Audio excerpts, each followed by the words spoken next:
who are blind, have low vision, or have another print disability which makes reading, holding a book, or turning a page difficult or impossible.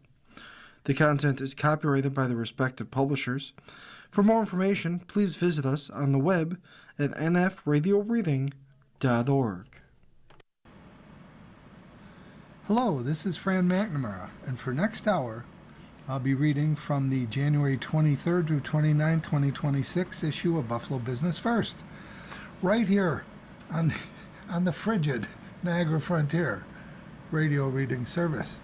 So here we have the issue, always on the cover they have what is going to be the focus story, and this one is Hard Choices Ahead, and it looks like the corner of a dollar bill, and on top of it, that takes up most of the picture. The top of it is a wheelchair, and it says, post-pandemic gains made by area hospitals are colliding with rising expenses, shrinking subsidies, and an expected uptick in uninsured patients.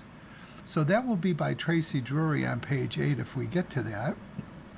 Plus, we have, at the bottom, they highlight 3 articles that will be contained. The list, my favorite feature. The list is, these facilities are performing the most outpatient surgeries in Western New York. That's on page 16. Manufacturing. Expansion follows rapid growth. Sealing devices gaining office space and production capacity through addition. And that's Katie Anderson on page 4. And then we have homegrown chain. Brewery marks 10 years of growth.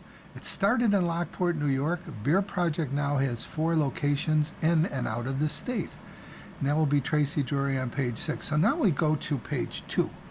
First things first. And here's a picture of the Buffalo Club. Beautiful reddish brick building. Certainly just by the look, and now it looks even older than I am, and I'm 75. The Buffalo Club reported total assets of $9 million for 2023, the most recent year for which complete data is available. And it says here, excuse me, Country Club wealth is on the rise. Now this is First Things First. It's by Anthony Medici and Tracy Drury. And here's the article. Country Club of Buffalo, Buffalo Club lead their peers in terms of total assets. The country club industry as a whole continues to ride an upsurge in golf interest and a swell of new members who came aboard during and immediately following the COVID-19 pandemic. To capitalize on the wave, country clubs are expanding their offerings, whether it's to appeal to high-end members or to build out amenities meant to keep entire families entertained and engaged. That amenity arms race is sparking a host of renovations and expansions that is showing up on country clubs' balance sheets. Country club assets, essentially the total value of their amenities, grounds, and equipment, have grown significantly in recent years. The Business Journal's reviewed thousands of nonprofit club reporting documents that member-owned or nonprofit country clubs use to report annual data. Information in privately owned country clubs was not available. Locally, the biggest clubs in terms of total assets are the Country Club of Buffalo and the Buffalo Club, which reported total assets of $10.2 million and $9 million, respectively, for 2023, the most recent year for which complete data is available. Craigburn Golf Club and Park Country Club of Buffalo weren't far behind, reporting $6.6 million and $6.5 million, respectively. Nationally, the median nonprofit country club reported assets of about $1.43 million in 2020, according to the data reported to the Internal Revenue Service that was reviewed.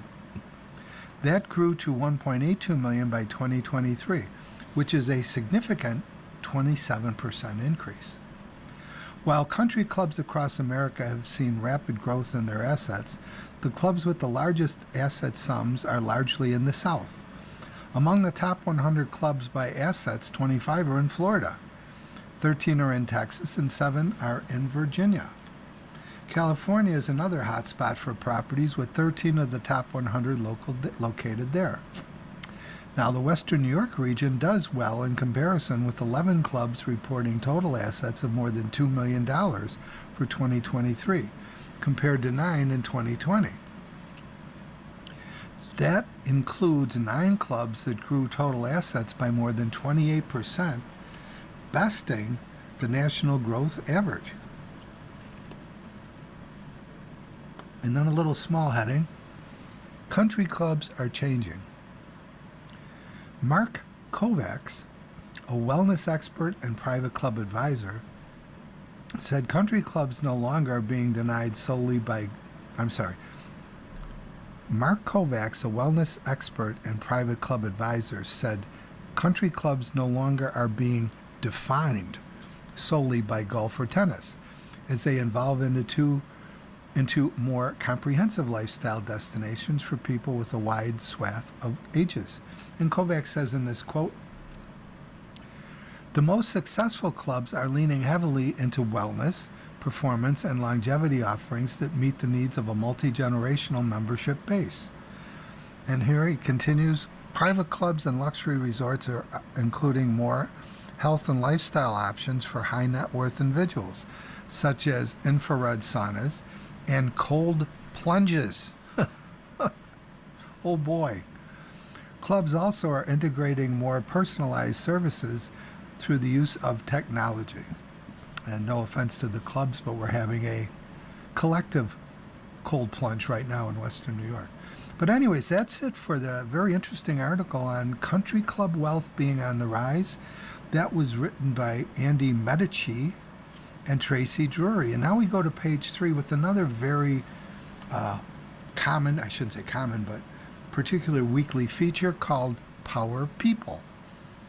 It says here, Buffalo Business First publishes 3 annual Power Lists: the Power 250, the Power 200 Women, and the Power 100 Business Leaders of Color, featuring the top business leaders in Western New York. And each week we'll tell you more about an executive on those lists. And this week, it's James Segarra, and that's with an S, Segarra, James Segarra, CEO of Troncone Segarra and Associates.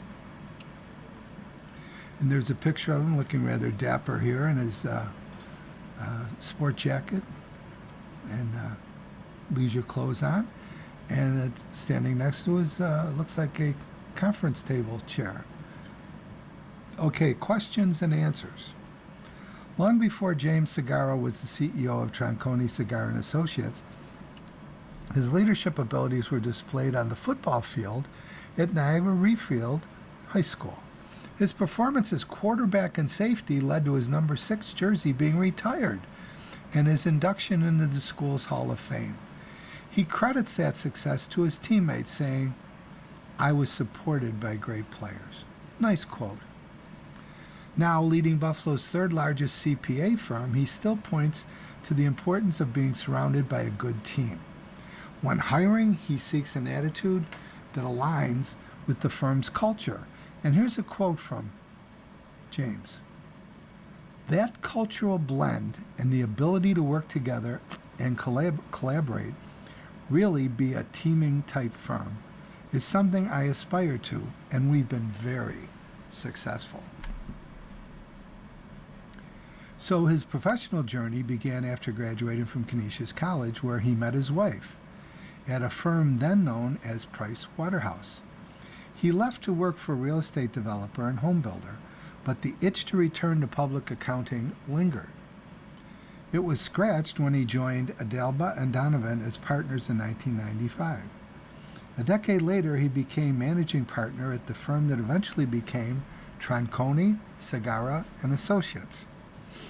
Segarra recalled his initial hesitation to join a firm with 7 employees, having always wanted to be part of something bigger.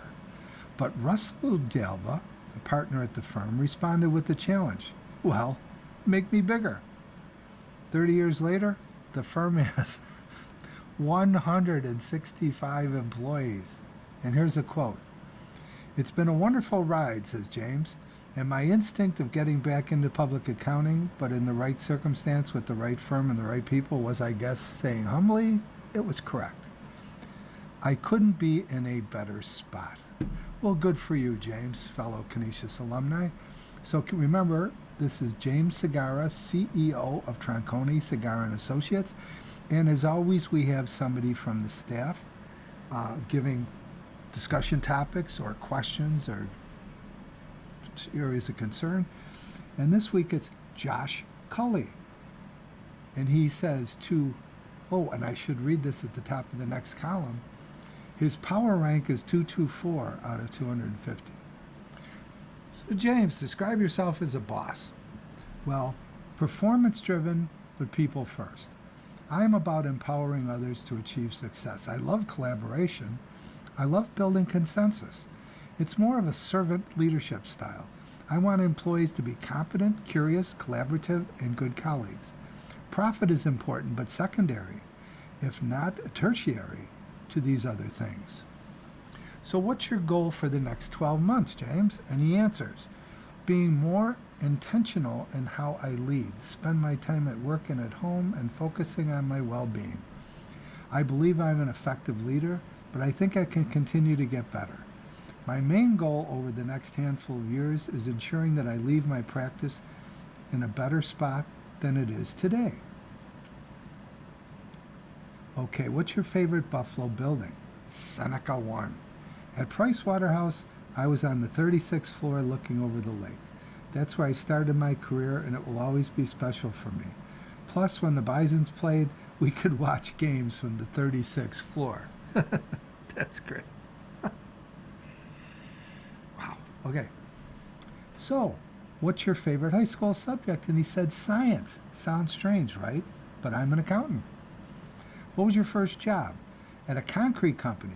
I was a maintenance guy working on the concrete, aggregate, cement mixing lines. I can tell you without hesitation, I was in the trenches.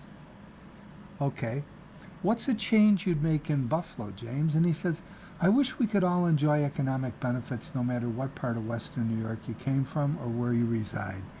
I'd also like to find something to keep our future leaders here. We have great schools and graduates, but they leave. How do we create opportunities for them to stay? And finally, Josh Cully asks, James Segarra, what's your favorite part of your job?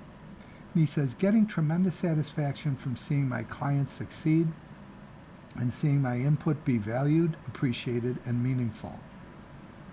The interaction with clients is fantastic. It's really a high for me. So that's the end of page 3. And again, questions by Josh Cully, and those answers were from James Segarra, CEO of Tronconi Segarra and Associates. And that's going to take us to imagine that, after page 3, we're going to page 4, and it's manufacturing and innovation, and Katie Anderson is going to be giving us, let's see, if my numbers are still okay in this. Luckily, it's warm in the offices here. Katie Anderson writes 3 for us. Oxford Pennant moving from Main Street. Sealing Devices follows growth with expansion. And Niagara Falls business to launch robotics company. You know, before we read those 3, and of course I'm using the editorial we, just like to remind you, you're listening to a reading of articles and features from Buffalo Business First, right here on the Niagara Frontier Radio Reading Service.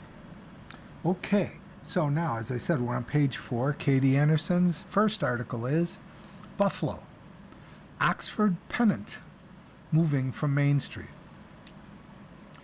A Buffalo manufacturer that makes wool felt pennants and flags is moving to Larkinville. Oxford Pennant, which employs about 47 people at its 810 Main Street facility, plans to expand and move its operations to 775 Seneca Street, right next to Larkin Square. The company outgrew the Main Street location and is moving to bring its employment all under one roof and to expand capacity, according to a news release. Once the move is complete, the company will stop operations on Main Street. Now, here's a quote here from Dave Horish, president and co-founder of Oxford Pennant. And he says in a news release, Buffalo has been wonderful for Oxford Pennant, providing us with incredible creative talent that produces a one-of-a-kind product in high quantities every day. Close quote. Horish said the Seneca Street location is a brick building built in 1890 for a grocery store. It later was owned by the Guido family, who owned and operated Custom Canvas Manufacturing Company, which closed in 2024. In November 2024, the building and 4 other properties were purchased by Larkin Development Group in a $2 million deal. Now, the CEO of Larkin Development, Kayla Zemsky, said the building is about 25,000 square feet and Oxford Pennant will take up about 18,000 square feet on the first floor, and they have room to grow on the second floor. So there you have it. Success story for Oxford Pennant, moving from Main Street to Seneca Street at Larkin Square. Okay, the next article by Katie Anderson is in Lancaster. Sealing Devices follows growth with expansion. And there's a picture of their sign on the front lawn there. Lancaster-based Sealing, S-E-A-L-I-N-G, Sealing Devices grew its revenue by 20.87% in fiscal year 2024. 50K square foot addition will create office space, manufacturing capability. So, a Lancaster manufacturer is building a 50,000 square foot addition to accommodate growth for its seals, gaskets, and O-rings. According to an application filed with the town of Lancaster, Sealing Devices at 4400 Walden Avenue plans to demolish a 6,800 square foot building in order to add 9,600 square feet of office space to an existing 144,000 square foot facility. On the other side of that expansion, the company plans to add 40,180 square feet of manufacturing space.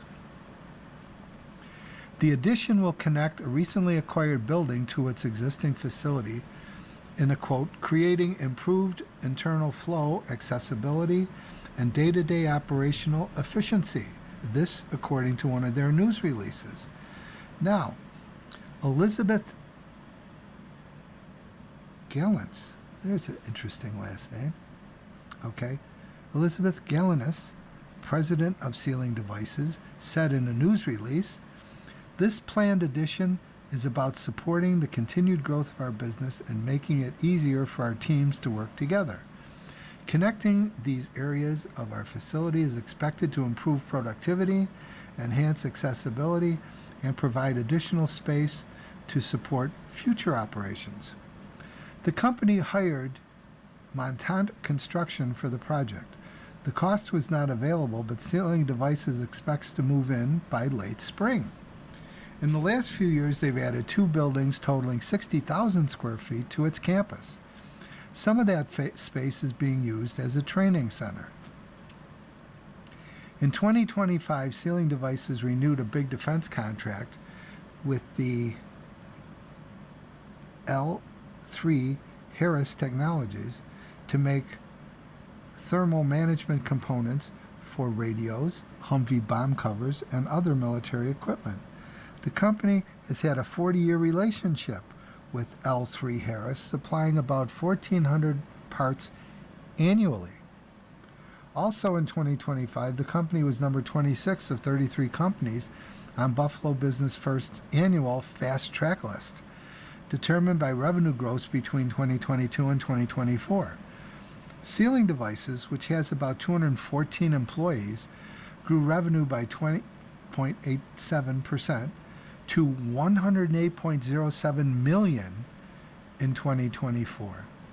Sealing Devices makes parts and components for the aerospace, defense, electronics, and industrial industries.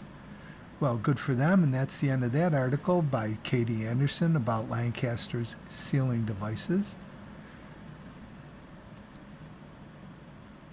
So now the third article on page 4 is Wheatfield, Niagara Falls business to launch robotics company. A manufacturer that's been operating in Niagara Falls for decades is starting a robotics company that's getting a new $4.6 million facility. Dwayne and Veronica Duncan, who own Niagara Industrial Mechanical on Hyde Park Boulevard, have submitted an application with the Niagara County Industrial Development Corps for a new company, NeoFab, N-E-O-F-A-B, NeoFab Robotics Corporation. They plan to get it off the ground with the 28,000 square foot facility on 4 acres at 6311 Inducon Corporate Drive in Wheatfield. And Veronica Duncan, one of the co-owners, says, in the Buffalo area, we're seeing our clients grow in their success, but we see a lack of fabricators and a lack of skilled workers. Close quote. NeoFab will be a fabrication shop that will create about 22 jobs over the next 3 years. According to their application, the Duncans intend to use automation and robotics to solve labor issues for their clients. According to the application, the land acquisition will cost about $100,000, while construction will be just under $2 million. Costs for equipment and technology bring the total project cost to about $4.6 million. Okay, so that's it under the heading of Manufacturing and Innovation. Katie Anderson telling us about Oxford Pennant, about sealing devices, and lastly about this new company, NeoFab Robotics. Okay, page 5 is a full page ad, so we're going to page 6 here. And this is the business of food and drink. Tracy Drury gives us 1, 2, 3 articles to read. And you know what, folks, if you know me, I'm thrilled with these mystery quotes or mystery numbers. So we're going to start with the mystery quote that she's provided for us. Now here's the quote. The Buffalo food scene isn't what it used to be, and the challenges of these changing times have led us to this difficult decision.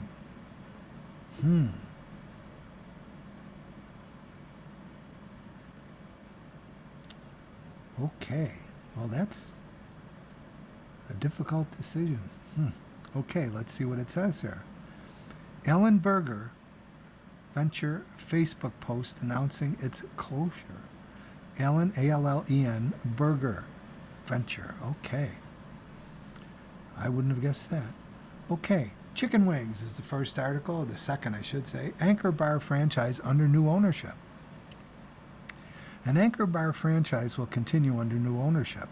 The restaurant at 4300 Maple Road is transitioning to Karn, K-A-R-N, Bath, B-A-T-T-H, whose Tajara Incorporated signed a franchisee agreement with the Buffalo-based restaurant company. It's the second time ownership has shifted at the franchise since the restaurant opened in 2016 under Ming Tran, Tom Tran, and Jim Kaczmarzyk. After a Chapter 11 bankruptcy in 2019, the franchise was sold in 2020 to Maple Road Wings, LLC, which held the contract until now. Although she is new to the food franchise world, Bath, B-A-T-T-H, said her family operates 2 gas stations in the area, which has given her a background in customer service. She's retaining the existing staff to provide consistency in operations. And here's a quote from Ming. She says, the Anchor Bar brand has been around forever, and I got introduced to it a while ago. When the opportunity came, I just ran with it. Okay, so there we go. So that's 2 of the 3. Now the largest article here is, it says brewery. New York Beer Project marks 10 years of growth. And there's a picture here of New York Beer Project owners Kelly and Kevin Krupski. Now this is really interesting too. There's a subheading that says, company employs 300 in Lockport, Orchard Park, Rochester, and Orlando. Okay, let's get to that article. The New York Beer Project was among the region's first large craft breweries when it first opened in Lockport. 10 years later, the business remained strong with 4 locations operating in Lockport, Orchard Park, Orlando, and Rochester, and over 300 employees. That's despite competition from a slew of new craft breweries across the region, including some right in its backyard in Lockport. Kelly Krupski, who co-owns the business with her husband, Kevin, said she prefers to focus efforts internally rather than worry about competition, though they welcome industry growth. The company, which holds the #1 spot on Buffalo Business First Women-Owned Business list, got its start in 2015 when the 17,000 square foot Gastropub microbrewery opened at 6933 South Transit Road in Lockport with a 120-seat restaurant and a second-floor banquet space. A second location followed in the Rochester suburb of Victor in 2019, with the Florida site coming in 2023. The newest site is the 32,000 square foot NYBP Brewery and Lodge, which opened in 2024 on a 9-acre wooded parcel in Orchard Park. A menu of traditional house-brewed favorites and new seasonal options keeps customers coming back. This Krupski said the idea for the business was born when the Krupskis visited their daughter in Denver and visited several breweries. Now, Kelly says, we fell in love with it. It was very family-oriented out there. We wanted to bring that back to our area. Kelly was working, as a music teacher, and Kevin as a CPA. Neither had any history in brewing or hospitality, but they thought it could work if they hired the right people. Those included Jason Crossett, the original head brewer in Lockport and director of brewing operations, and John Hyman, who now heads up brewing in Orchard Park. And Kelly adds, we drove by this lot for 15 years and nothing was ever here. And everyone said, you're going way too big. People aren't going to come. But we said, no, they'll come. And here we are 10 years later, 2 parking lot expansions later. Oh, good for them. The expansion strategy outside New York was fueled by the Krupskis' love of Disney World, as well as a larger population of Buffalo expatriates.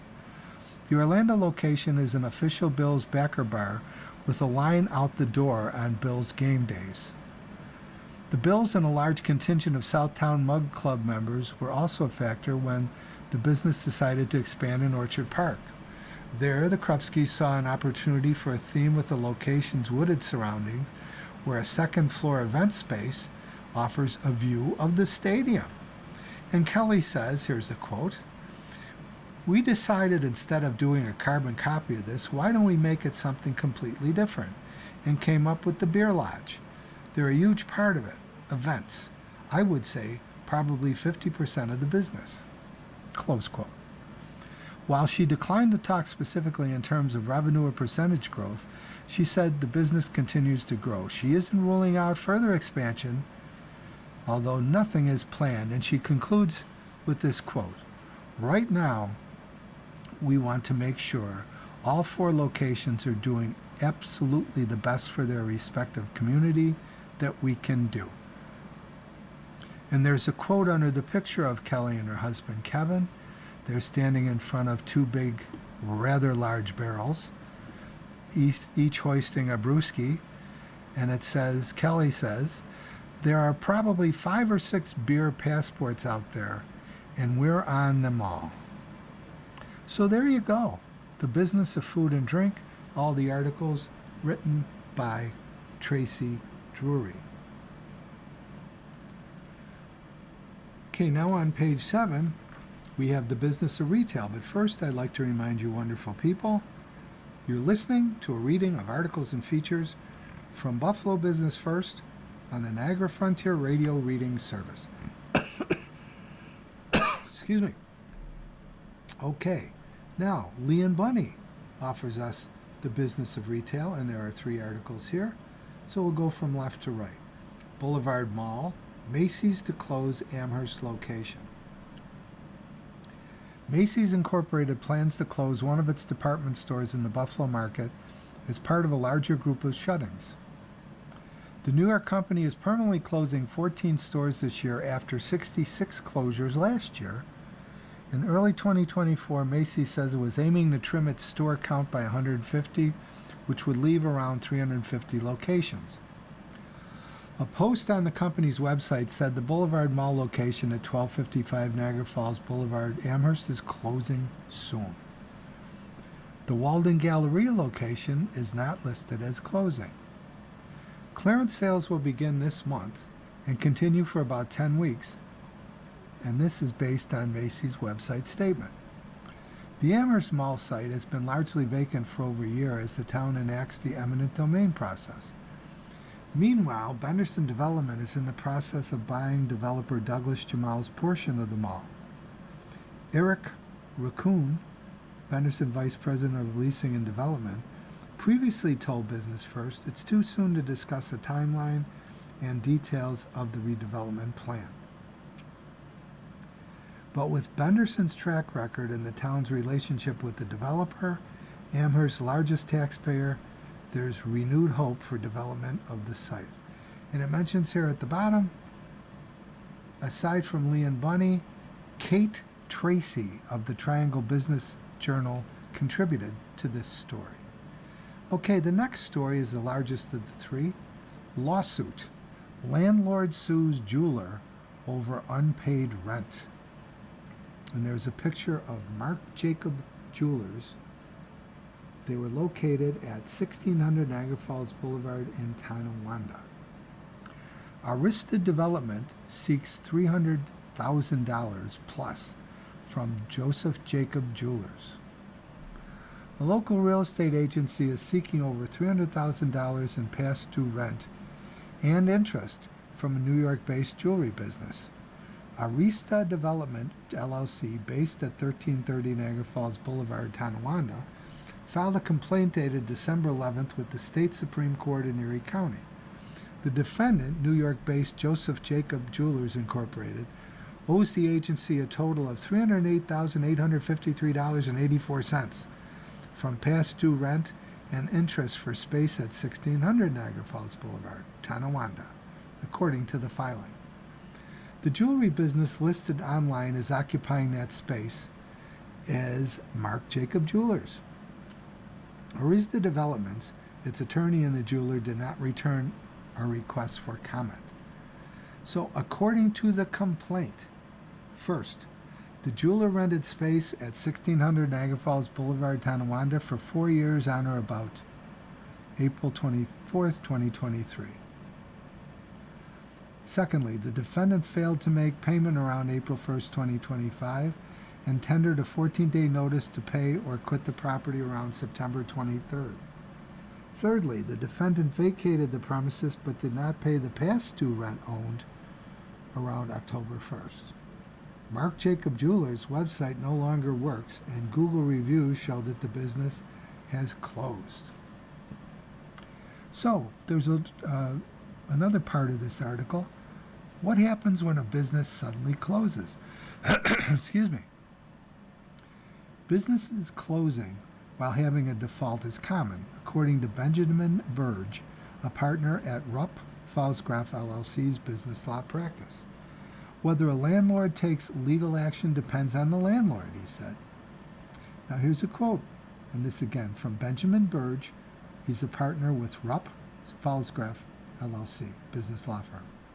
He says, some landlords, especially in commercial spaces, do have a little bit of a quicker trigger to try to evict people or to try to seek a judgment for money damages, because in the commercial sphere, it's a little bit easier and a little bit faster than it is in the consumer sphere, he said. With sudden shutdowns where the business has consumers' inventory, the issue can get very complicated. Companies typically have liens with banks, while landlords generally also have a lien on the assets and inventory within the location's premises, in addition to the real property itself. So Burge adds, when you're going to have a fight between the landlord and the bank, which is usually the subject of a subordination agreement, that agreement establishes an order of repayment in the case of a default or foreclosure. Okay, and then finally, Lee and Bunny also gives us in North Buffalo, Revolver Records closes one location. There's a picture of it on Revolver Records store on Hurdle Avenue, closes on January 24th. After about a decade in business, Revolver Records' North Buffalo location is closed. The vinyl record retailer has announced the closure of its 1451 Hurdle Avenue store. January 24th will be its last day of business. Revolver Records will remain open at 810 Elmwood Avenue in Buffalo and 6840 Transit Road in Williamsville.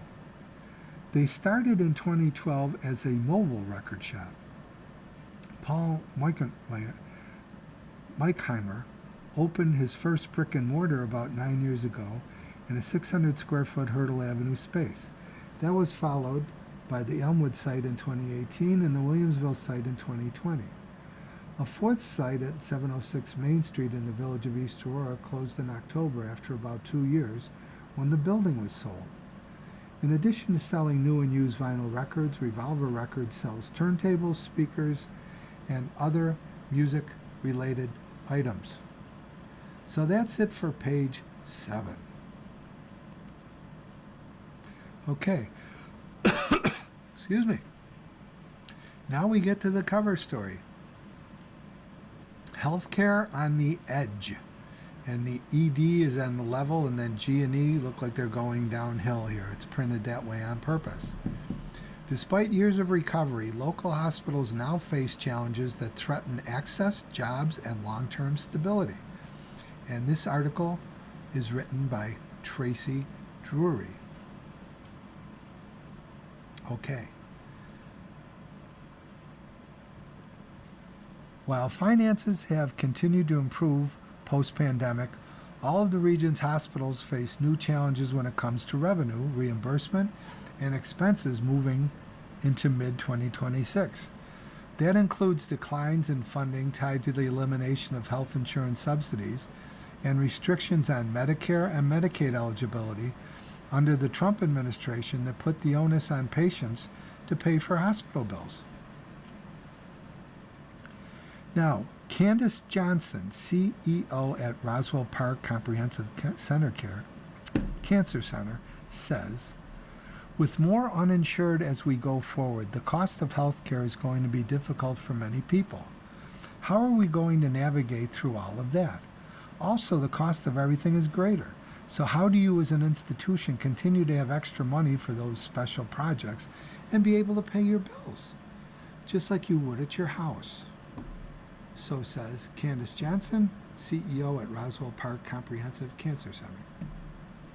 So after that quote, it continues, not the quote, but the article, these challenges have led to new collaborative efforts between the region's competing hospitals, including working together with Erie County on a 3-year community health needs assessment and taking each other's resources into consideration when deciding which programs to add or keep out. Okay, Kaleida and ECMC continue to be very strong strategic partners and collaborate on areas that are important to us. But one of the things Candace and I have both said is this working relationship with Kaleida and Roswell Park, it's the best it's ever been. This according to Kaleida Health CEO Don Boyd. Catholic Health CEO Joyce Markowitz sees 2026 as a learning year as the system navigates changes to Medicaid and how many people will opt to go without health insurance as a result of lost subsidies. And here's a quote.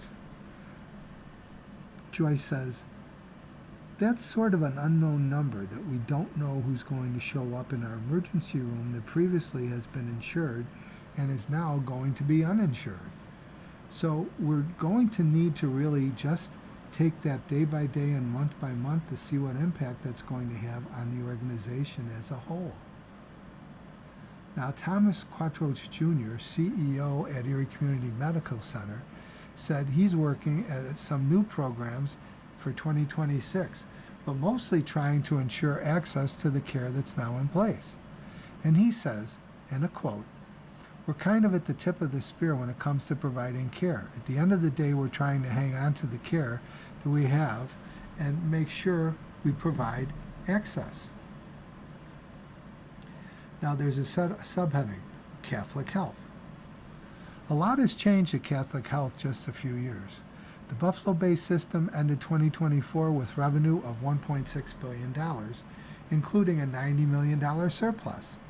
That followed a $43 million deficit in 2023 when revenue reached $1.4 billion and a $189 million deficit in 2022 on revenue of $1.2 billion.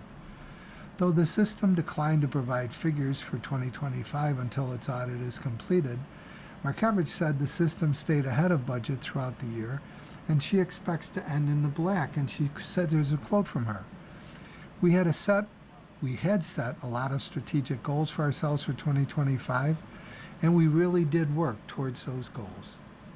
Close quote. The big win came from national agencies, with both S&P and Moody's boosting its ratings following several years of scrutiny from bondholders that culminated with an exit from a forbearance agreement in mid-2024.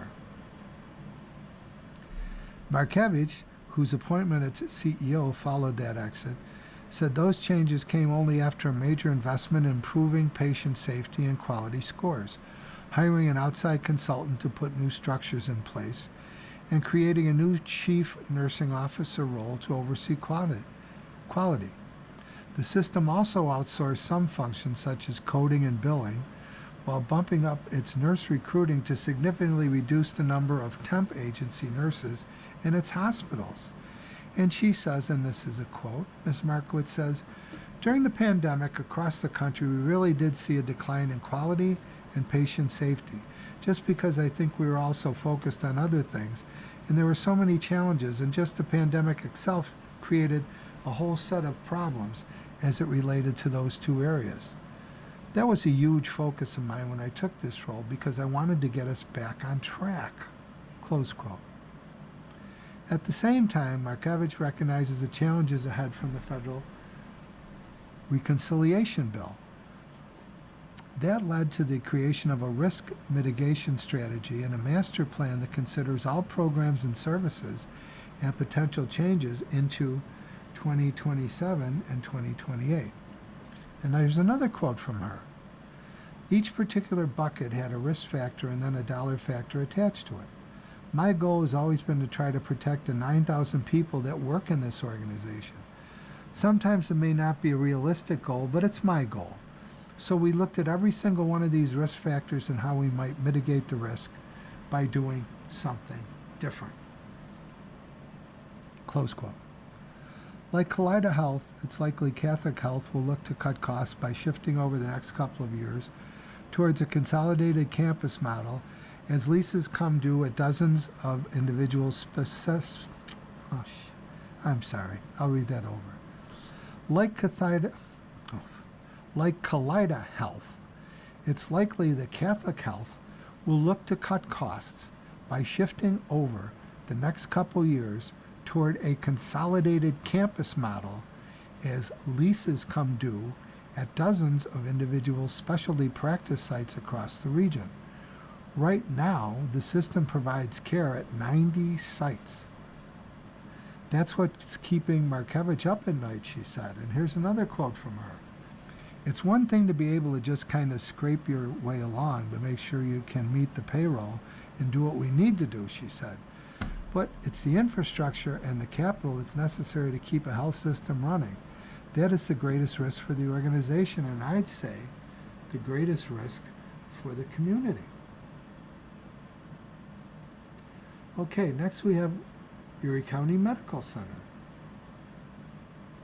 As the region's only level 1 trauma center and the largest provider of emergency and psychiatric services, ECMC faces different challenges than the region's other hospital systems. One of the largest is tied to overcoming issues with patients and who cannot be discharged to nursing homes or other community-based care, which leads to unreimbursed costs and takes an average 50 beds offline for new patients.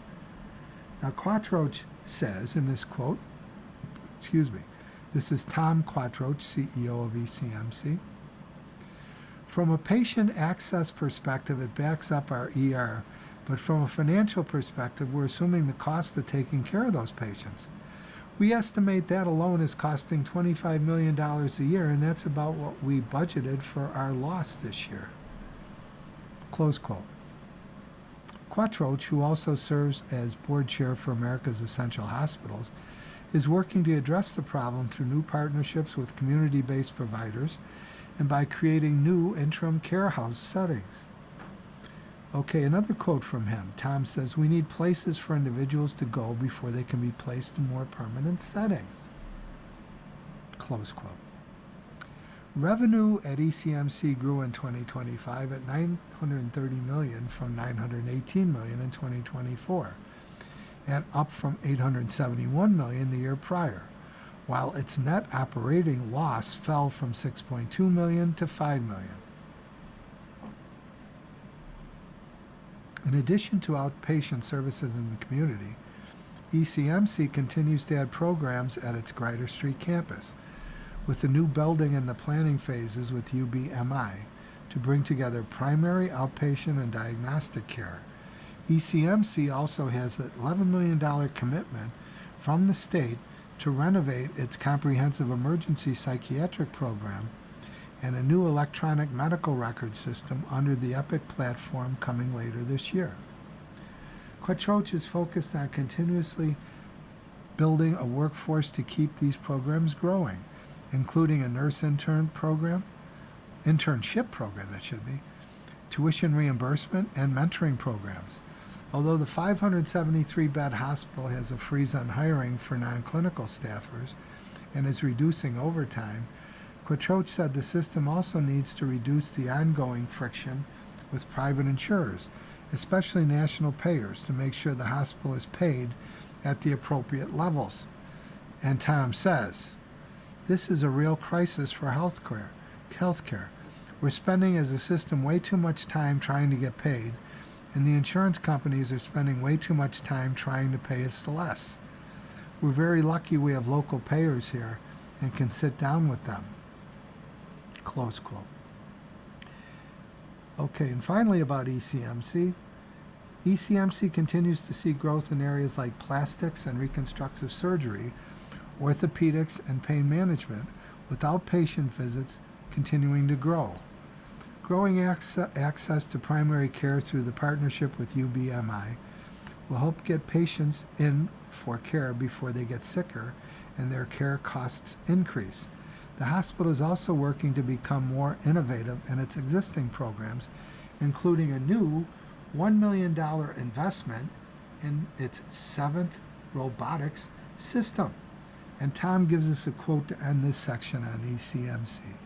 According to Tom Quattroach, CEO ECMC, "There are so many cuts coming and pressures on the state with regard to loss of federal funding. The challenge for 2026 is going to be that we have not received reimbursement commensurate with rising costs for pharmaceuticals, for supplies, for workforce and labor, and we're not in control of many of our costs." And by the way, just that reminder, you're listening to a reading of articles and features from Buffalo Business First, right here on the Niagara Frontier Radio Reading Service. Okay, next we have a look at Kaleida Health. Kaleida Health heads into 2026 with an ambitious budget of $2.9 billion as it plans to begin building a $223 million hospital in Dunkirk.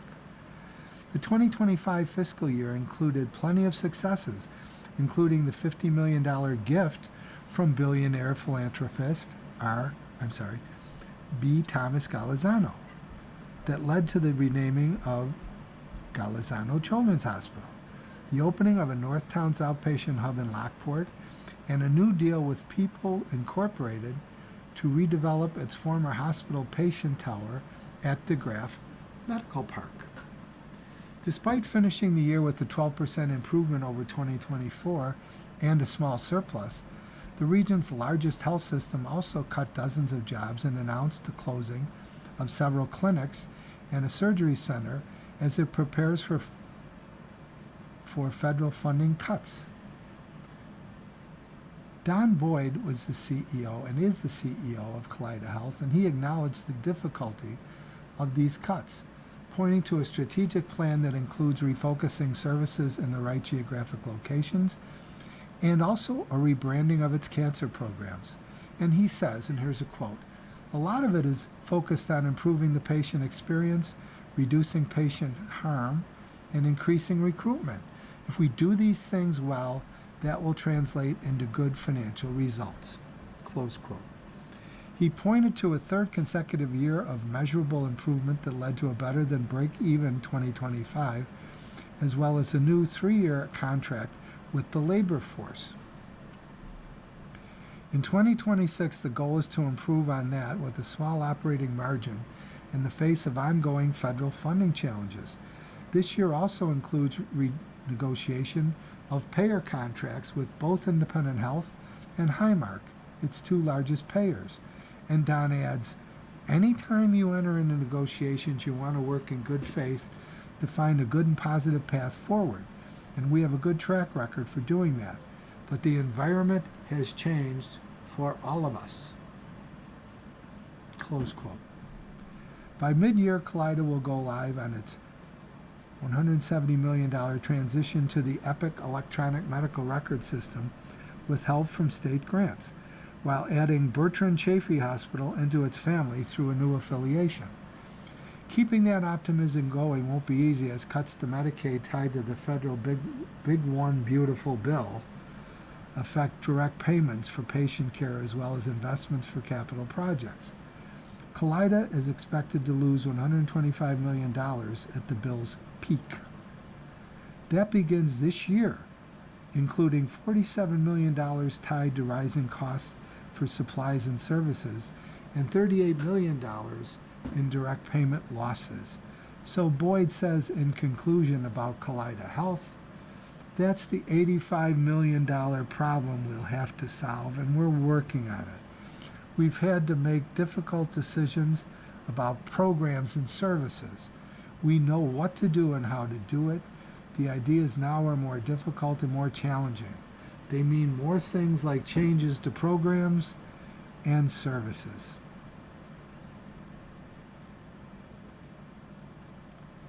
Roswell Park Comprehensive Cancer Center. Roswell Park finished 2025 on a high note, opening its new $98 million gene therapy manufacturing facility, advancing new research, adding new screening capabilities, and growing revenue to $1.4 billion. But the downtown Buffalo Cancer Facility is also facing challenges when it comes to federal funding, leadership turnover, and new restrictions at the federal level when it comes to international programs. So, Candace Johnson, CEO, says the gene therapy facility offers opportunities to keep bringing in revenue to support Roswell's internal research, which can be very expensive otherwise. The reason to do these studies are not for us to make money.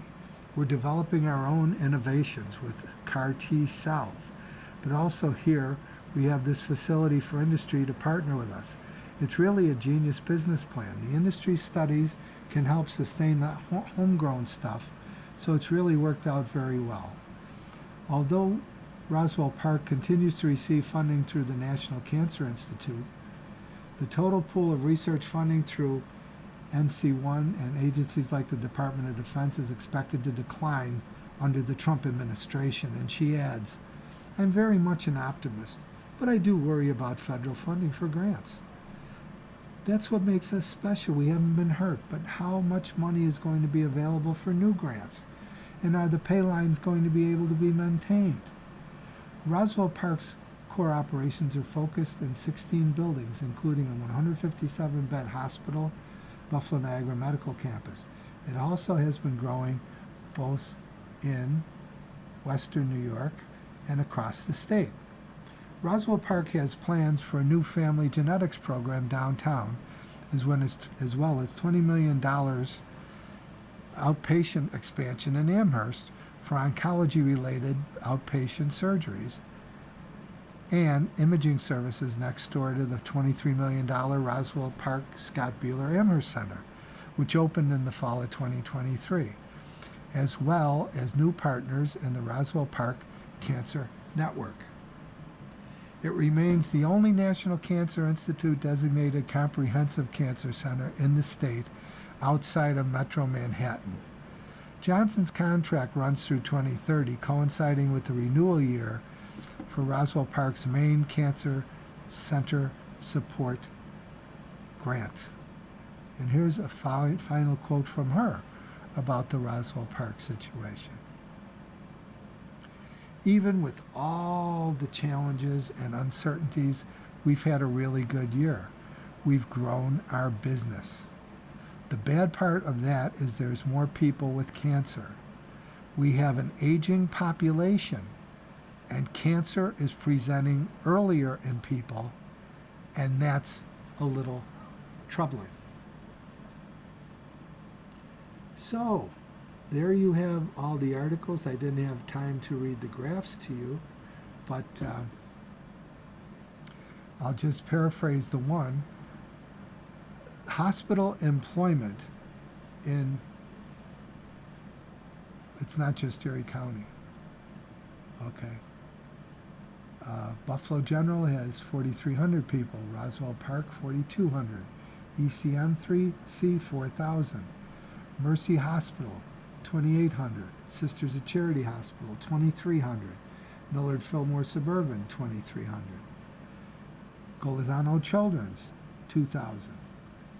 VA Western New York Healthcare System, 2,000. Kenmore Mercy Hospital, 1,600.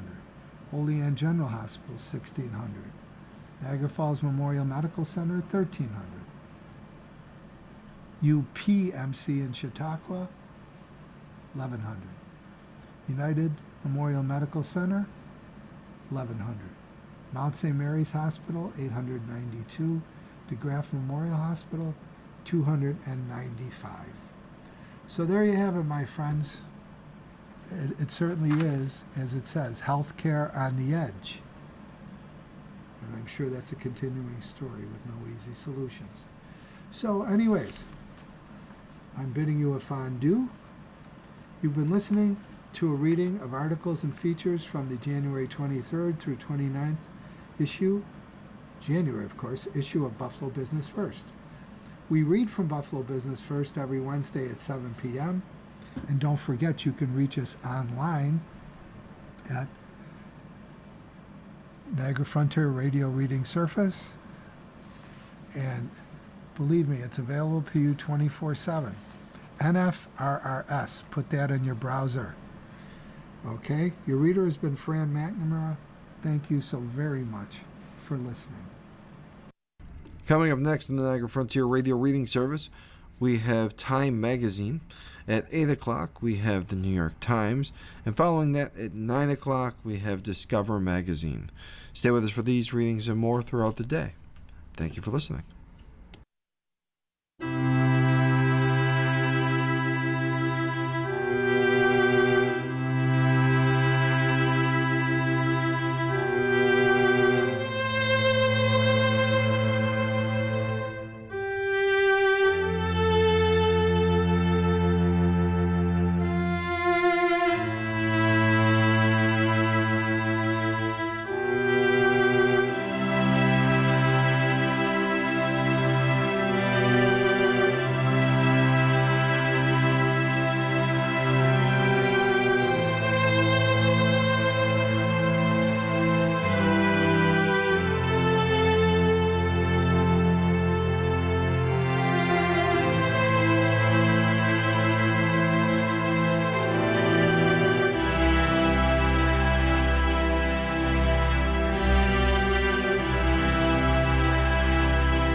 The following program is intended for listeners who are blind, have low vision,